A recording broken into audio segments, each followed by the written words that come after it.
अकबर और बीरबल की मजेदार कहानियां। एक महेश दास कैसे बना बीरबल। बादशाह अकबर को शिकार करने का बहुत शौक था। एक बार वो अपने सैनिकों के साथ शिकार करने के लिए जंगल में गए और चलते चलते वो इतनी दूर निकल गए कि जंगल में रास्ता ही भटक गए और वो सही रास्ते की तलाश में इधर उधर भटकने लगे, लेकिन उन्हें कोई रास्ता नजर नहीं आ रहा था। और इसी तरह कई घंटों तक जंगल में इधर उधर भटकने के बाद वह एक जंगल में एक ऐसी जगह पहुंचे जहां पर तीन रास्ते आकर मिलते हैं, अर्थात तीन दिशाओं में रास्ते जाते थे। यह देखकर बादशाह अकबर सोच में पड़ गए और वह सोचने लगे कि सही रास्ता कौन सा है, और उन्होंने अपने सैनिकों से कहा कि आगरा के लिए इनमें से कौन सा रास्ता चुनना चाहिए। लेकिन अब यह सैनिकों के भी समझ में नहीं आ रहा था, क्योंकि वह तीनों रास्ते एक जैसे ही दिखाई दे रहे थे। तभी उन्हें एक युवक उधर आता हुआ दिखाई दिया और सैनिकों ने उसे अपने पास बुलाया। तो अकबर ने उस युवक से पूछा कि बताओ, इनमें से कौन सा रास्ता आगरा को जाता है। तभी युवक मुस्कुराते हुए कहने लगा, महाराज, रास्ता भला कभी चलता है क्या, फिर वह आगरा कैसे जाएगा। उसकी बात सुनकर सैनिक भी भौंचक के रह गए। उन्होंने सोचा, बादशाह अकबर के सामने इस युवक ने ऐसा जवाब क्यों दिया और उसकी हिम्मत कैसे हुई, और अब वो सब बादशाह की तरफ देखने लगे। तभी युवक की बात सुनकर बादशाह अकबर जोर से हंस पड़े और कहने लगे, शाबाश युवक, बड़े हाजिर जवाब हो तुम और काफी समझदार भी, मान गए तुम्हारी बात में दम है। अच्छा, तुम्हारा नाम क्या है। जी, युवक बोला, महेश दास। और आप कौन हैं और आपका क्या नाम है।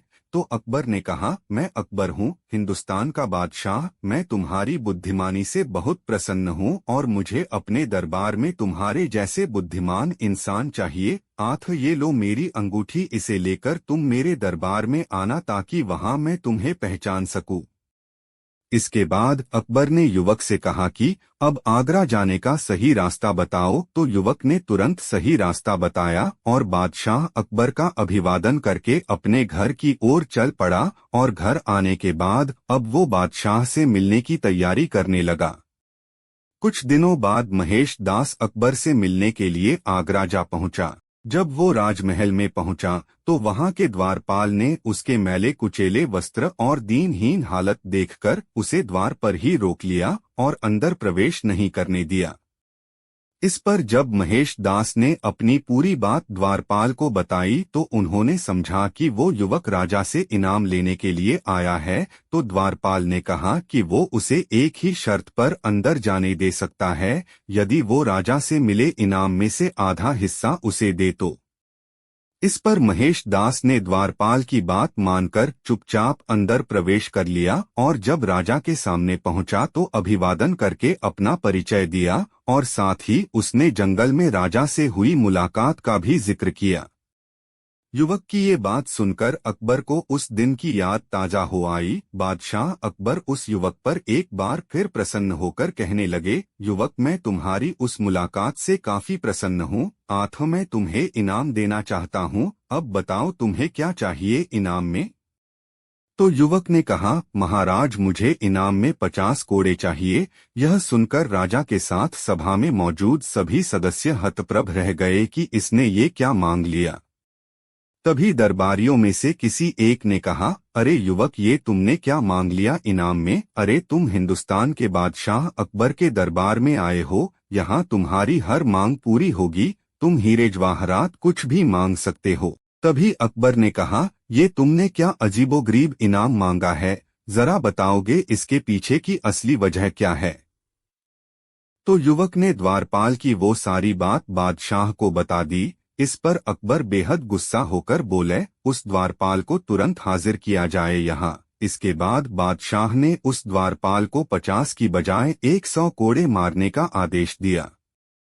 युवक की इस समझदारी ने एक बार फिर बादशाह अकबर को खुश कर दिया और वो कहने लगे, महेशदास, आज मैं एक बार फिर तुम्हारी बुद्धिमानी से काफी प्रसन्न हूँ, इसलिए आज मैं तुम्हें अपना दरबारी घोषित करता हूँ और आज से तुम बीरबल के नाम से जाने जाओगे। सभा में मौजूद कुछ दरबारियों को बादशाह की ये बात रास नहीं आई और वो नहीं चाहते थे कि महेशदास जैसा कोई भी व्यक्ति सभापति चुना जाए। इसलिए उनमें से किसी एक ने चालाकी से बादशाह से कहा, जहां पनाह, आपकी बात का मैं बिल्कुल खंडन नहीं करना चाहता, परंतु आपने ये निर्णय थोड़ी जल्दीबाजी में लिया है। मैं समझता हूं कि इस युवक की थोड़ी बहुत परीक्षा और ली जाए ताकि ये बात पक्की हो सके कि वास्तव में ये दरबारी बनने लायक है या नहीं। इस पर बादशाह ने कहा, ठीक है, अगर आपको लगता है तो आप ही स्वयं इसकी परीक्षा क्यों नहीं ले लेते। आप प्रश्न पूछिए जो भी आप इससे पूछना चाहते हैं और फिर देखते हैं कि क्या महेशदास को वास्तव में दरबारी बनाना चाहिए या नहीं। इसके बाद पूरे दरबार में एकदम खामोशी छा गई और सब उत्सुकता से ये जानने को बेताब थे कि अब आगे क्या होगा।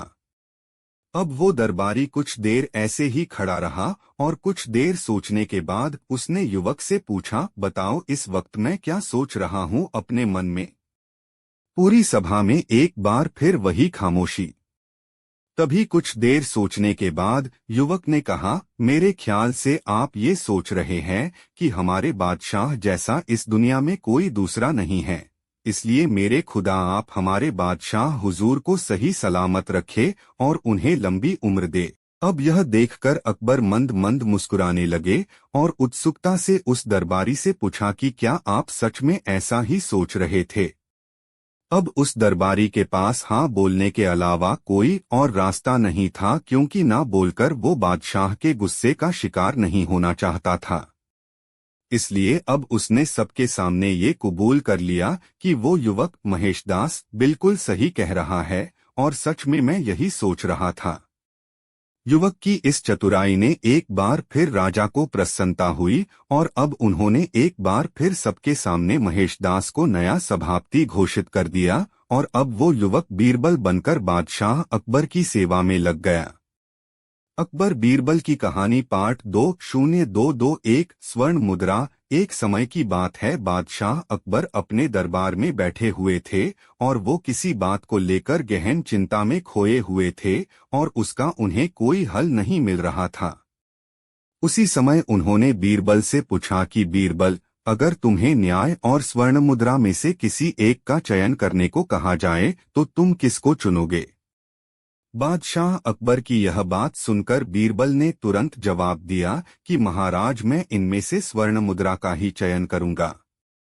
बीरबल का ऐसा जवाब सुनकर अकबर को बेहद निराशा हुई और सभा में मौजूद दरबारियों को भी आश्चर्य हुआ, क्योंकि किसी ने भी बीरबल से ऐसे उत्तर की कल्पना नहीं की थी। उस दरबार में कुछ सदस्य बीरबल से ईर्ष्या भी करते थे, इसलिए उन्होंने सोचा कि बीरबल के इस जवाब से बादशाह बेहद नाराज होंगे और अब तो बीरबल की खैर नहीं, और ऐसा सोचकर वे मन ही मन बड़े खुश हो रहे थे।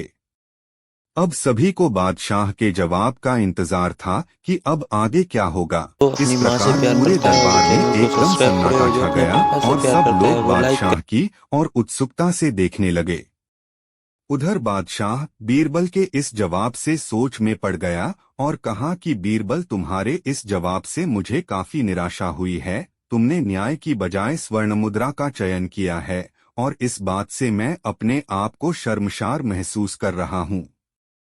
बीरबल, मैंने हमेशा तुम्हें अपने दरबार का एक अनमोल हीरा समझा है, परंतु तुम्हारी इस बात से मुझे काफी सदमा पहुंचा है।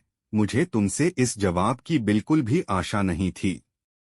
बादशाह की बात का जवाब देते हुए बीरबल ने कहा कि महाराज, मैंने वही मांगा है जो मेरे पास नहीं है। रही बात न्याय की, तो महाराज, आपके रहते हुए इस पूरे राज्य में न्याय का ही बोलबाला है और यहाँ मुझे भी न्याय आसानी से प्राप्त है। इसलिए आपके रहते न्याय की तो कोई कमी ही नहीं है। अब वास्तव में मेरे पास धन की कमी है, तो मैंने स्वर्ण मुद्रा को ही चुना। बीरबल के इस बुद्धिसंगत जवाब पर अकबर मुस्करा उठे और कहने लगे, बीरबल, तुमने तो आज मेरा दिल ही जीत लिया। ऐसा जवाब केवल तुम ही दे सकते, तो और कोई नहीं। मुझे तुम पर नाज है, इसलिए हम तुम्हें ये 1000 स्वर्ण मुद्राएं इनाम में देते हैं। लो, इसे स्वीकार करो। उधर बीरबल के इस जवाब ने ईर्ष्यालु दरबारियों के सपने को चूर चूर कर दिया और सभी न चाहते हुए भी सभी बीरबल की प्रशंसा करने लगे। अंत में तो दोस्तों, अकबर और बीरबल की मजेदार कहानियां आपको कैसी लगी और इन कहानियों के बारे में आपके विचार हैं, हमें कमेंट करके जरूर बताएं। साथ ही इस कहानी को अपने दोस्तों में शेयर जरूर करें और इसी तरह की और मजेदार कहानियों का नोटिफिकेशन प्राप्त करने के लिए हमारे इस चैनल सब्सक्राइब जरूर